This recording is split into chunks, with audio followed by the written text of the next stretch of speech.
സംഘം എന്നൊക്കെ പറയുന്നത് എല്ലാവരും ഒത്തൊരുമിച്ച് ഒരു സ്ഥലത്ത്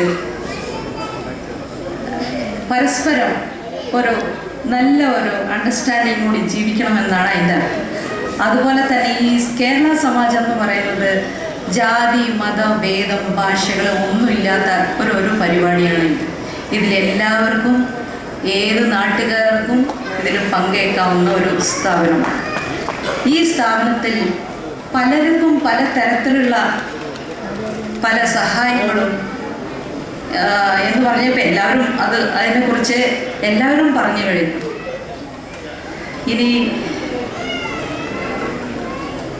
പല കുട്ടികൾക്ക് വിദ്യാഭ്യാസം, പിന്നെ ഈ ഹോസ്പിറ്റാലിറ്റി എന്ന് പറഞ്ഞാൽ നമ്മുടെ എന്താ പറയുക, ഹോസ്പിറ്റലിൽ വേണ്ട ആരോഗ്യത്തിന് വേണ്ട നമ്മുടെ എല്ലാവർക്കും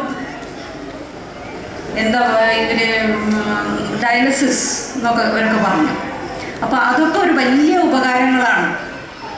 ഇതൊക്കെ നമ്മളെല്ലാവരും ചേർന്ന് ഒരു സ്ഥലത്ത് ഇതിനെ പങ്കുചേരുന്നു എന്ന് പറയുന്നത് അതൊരു വലിയ മഹാഭാഗ്യമാണ്.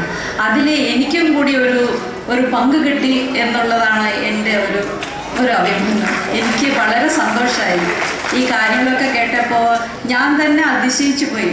ഇത്രയും നല്ല എന്താ പറയുക, ഇത്രയും സഹായങ്ങളും ഇത്രയും ഒരു സ്നേഹം എല്ലാവരും ഒന്ന് ചേർന്നിവിടെ നമ്മുടെ ഓണാശംസകൾ കൊണ്ടാടുന്നതും ഇതൊക്കെ എനിക്ക് കണ്ടപ്പോൾ വളരെ സന്തോഷം. ആദ്യം ഞാൻ ഒന്ന് ഇങ്ങനെ മടിച്ചു, ഇത് എങ്ങനെയാണ് ഏതാണെന്നുള്ളത് എനിക്ക് ഒരു പിടിയില്ലായിരുന്നു.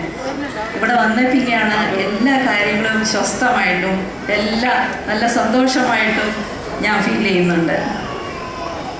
നിങ്ങളെല്ലാവരെയും കണ്ടതിലും ഇങ്ങനെ ഒരു സന്ദർഭം എനിക്ക് കിട്ടിയതിലും ഇതിൻ്റെ ഭാരവാഹികൾക്കും എല്ലാവർക്കും എൻ്റെ നമസ്കാരം.